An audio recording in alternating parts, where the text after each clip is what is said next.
qui allait te regarder. Tu vois. Donc moi, j'avais un mode opératoire qui était simple. C'était de faire...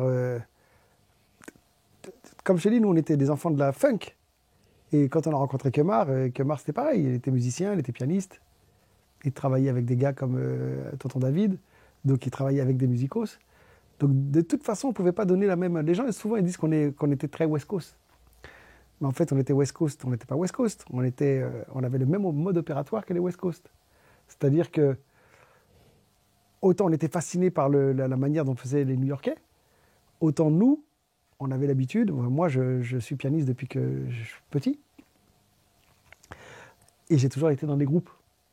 Tu vois, dans les MJC, on montait des groupes. Il y avait un batteur, un bassiste. Donc avant même le hip-hop, on était déjà musiciens. Donc une fois qu'on a commencé à faire des musiques rap, comme dit Les pour survivre, bah, tout de suite on pensait à mettre un bassiste, un guitariste. Tu vois ce que je veux dire? D'où la raison pour laquelle c'est très... Les mecs disent c'est très West Coast, mais non, c'est très instrument. Vous avez travaillé comme Dre, avec le DPG, avec Snoop, quoi. Tu vois ce que je veux dire? C'est-à-dire en mode instrumentiste. Voilà, c'est ça. Alors que les New-Yorkais, ils étaient sur des bouts de samples que j'adore. Hein. Moi, je kiffe les producteurs new-yorkais. Mais d'un seul coup, nous, effectivement, il nous fallait le bassiste, il nous fallait cette culture qu'on avait déjà, quoi. En tout cas, le son derrière d'Il est pour survivre, tu me dis que c'est toi qui l'as fait. Je crois l'avoir entendu à l'époque, tu vois. Ouais. Et je me dis que là, nous, ce qui nous a touchés, c'est cette rage au mic, l'interprétation, les lyrics qui retranscrivent tant d'émotions, tu vois. Et c'est une émotion de l'époque, d'une époque révolue qu'on ne pourra plus jamais revivre. Parce que c'était trop. Alors le but d'Express D, bon déjà, les morceaux, donc moi je faisais les maquettes, et après je mettais ça dans les mains de Kemar, Rod Lion. Et lui, il faisait de la magie avec. J'ai beaucoup bossé comme ça, que ce soit avec lui, que ce soit avec Mistadi, où moi je faisais du bruit. Je suis un rappeur, donc dès que le son il tourne en boucle, pour moi, dès que je peux écrire dessus, allez, j'ai plus besoin de me pencher sur le peaufinage de la musique. Donc après, je mettais ça dans les mains de Rod Lion, qui lui allait chercher les synthés, allait chercher les musiciens qu'il connaissait, puisque justement, lui, il avait un temps d'avance sur nous, puisqu'il avait bossé avec beaucoup de musicos. Mais notre but, il était quoi? C'était lequel? C'était qu'on était les Kissman. On aimait la funk, on aimait la soul, on n'aimait pas obligatoirement...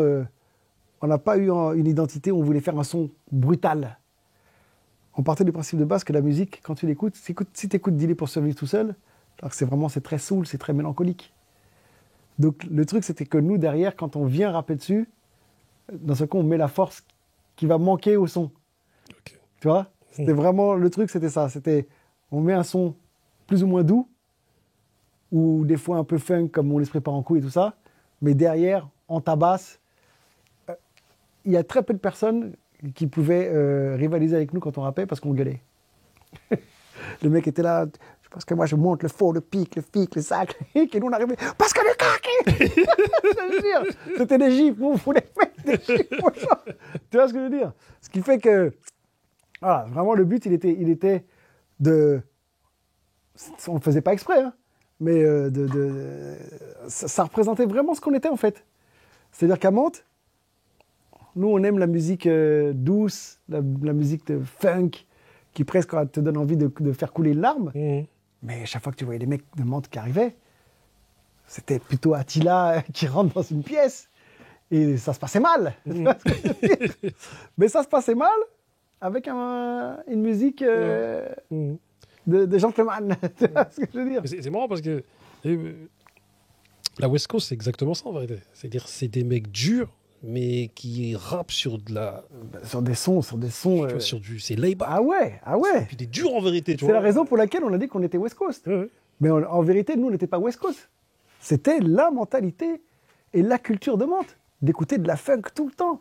Les trucs les plus mélancoliques, on kiffait ça. Moi, j'ai eu la chance de voir le groupe Delegation arriver dans une petite boîte de Mantes, où les mecs étaient 3-4, avec un son charmeur. Donc, avant même qu'on connaisse le rap. Tu vois ce que je veux dire? Donc, on a toujours été éduqués à ça. Où les mecs se disaient, écoute-moi cette petite basse, écoute-moi cette ligne de... T'entends les accords de piano, ça. C'était toujours des trucs qui étaient très... Voilà, la funk, de toute façon, c'est pour les femmes. Mhm. La funk, c'était pour les femmes, mais les mecs qui chantaient, c'était des pimps. Euh, C'est ça que je veux dire. c'est ça. Donc oui, on a ce truc de West Coast, mais c'est pas parce qu'on voulait faire de la West Coast, c'était de la musique de Kissman. C'était la mentalité des mecs de Mantes. Musique douce et claque dans ta gueule. Tu sais, vous me rappelez les anciens de Grigny. Parce qu'en fait, nous, à Grigny, on avait un groupe qui s'appelait GBF Avenue, Ouais. avec Sissi Rider, qui après s'est Yes. transformé en Madine Paris. Avec qui on a. On connaît très bien Mhm. Sissi Rider. Et on connaît très bien Fred, le guitariste de Made in Paris. Voilà. Donc, Il y avait les danseurs, Chekna, Ouais, il y ouais. avait Bobo, Bebo, exactement. Et toi, justement, c'est des groupes avec qui tout de suite on s'est Small, entendu. tout ça. Bien Voilà. sûr. C'était En fait, tout ça, vous ressemblez en fait. bien sûr. Parce bien qu'il sûr, y a c'était cette cette dureté, cette même culture musicale. Voilà, cette culture musicale de, t'as vu, c'était très musical, Ouais, GBF Avenue. bien Tu vois, sûr. c'était des instruments, tout. Et derrière, il y avait la réputation, les mecs de Grigny, ils sont. Ah tu ouais. vois, Ouais, c'est mais ça. ils font une musique. Exactement. Enfin, c'est très musical, c'est Exactement. très Exactement. mélodieux. Tu vois, et Grigny a toujours eu cette image de West Coast. La musique, Son la luxure. musique un peu dure et à l'époque c'était plutôt une musique de rebelles. Mm. On n'était pas des rebelles nous, tu vois. On était là où on passe, l'herbe ne repasse plus, ne repasse plus. Tu vois ce que je veux dire? On cherchait pas à avoir une sorte de rébellion ou quoi que ce soit. On était naturel et voilà. C'est comme si, en fait, il y a un paradoxe. Des mecs durs ont besoin d'une musique douce. Exactement. Pour être en mode, C'est exact. la vie est assez dure comme ça. C'est exactement. Il faut. Et c'est, je pense, vraiment ce qu'a fait l'empreinte Express D, quoi. Mm. Vraiment, ce qu'a fait l'empreinte Express D, c'est ce côté Kissman dans la musique et dur dans l'attitude. Et un beau jour, vous avez débarqué à Grigny pour y faire un concert. Comme driver, j'étais là, j'avais 15 piges, avec mon crew, le CDR. C'était mon deuxième concert de rap, je crois. J'étais émerveillé de voir des mecs rapper sur scène. Il n'y avait pas tant de concerts que ça en 95-96 Mhm. dans notre secteur à nous, Grigny, Évry, Corbeil. Ou plutôt que mon père était strict et que j'avais pas le droit de sortir la nuit. Donc il devait sûrement avoir des concerts, mais j'ai pas le droit d'y aller. Moi, mon père il disait la nuit c'est pour les voyous. C'est pour les voyous. Et à l'époque, tu as vu, les gens ils disaient que dehors, la nuit il y a des Zoulous. C'est ça. ce que les gens disaient à l'époque, Ça. tu vois.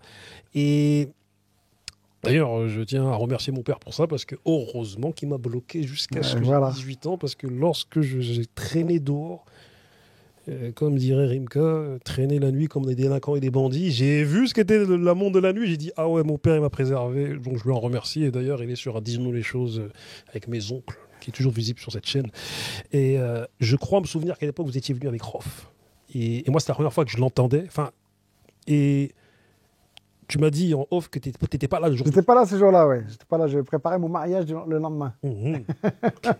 Et tu as vu, d'après la légende dit qu'à Grigny, on n'a pas voulu vous laisser partir comme ça.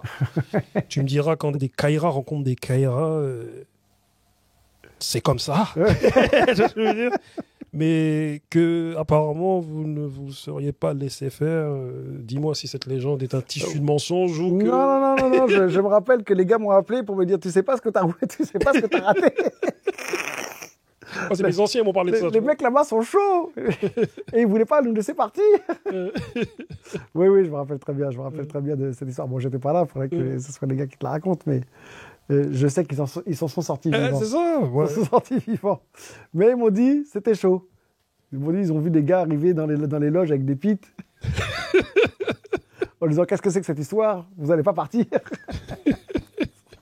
Ouais. Non, des anecdotes. Voilà, nous, on faisait des concerts dans toutes les banlieues. C'était le hip-hop à l'époque, tout le monde se rencontrait. Et les quartiers, en général, avaient toujours une petite envie de savoir à qui ils avaient affaire. Nous, quand on a eu cette histoire-là aussi avec les NTM qui à l'époque de Rap Attitude, faisaient des petites tournées comme ça dans les banlieues. Et avant même qu'ils arrivent, on avait déjà mis STK partout sur tous les murs de façon à ce qu'ils sachent que c'était notre territoire, c'était pas le leur. Mhm. Tu vois ce que je veux dire? Et il y avait toujours des petites frictions comme ça.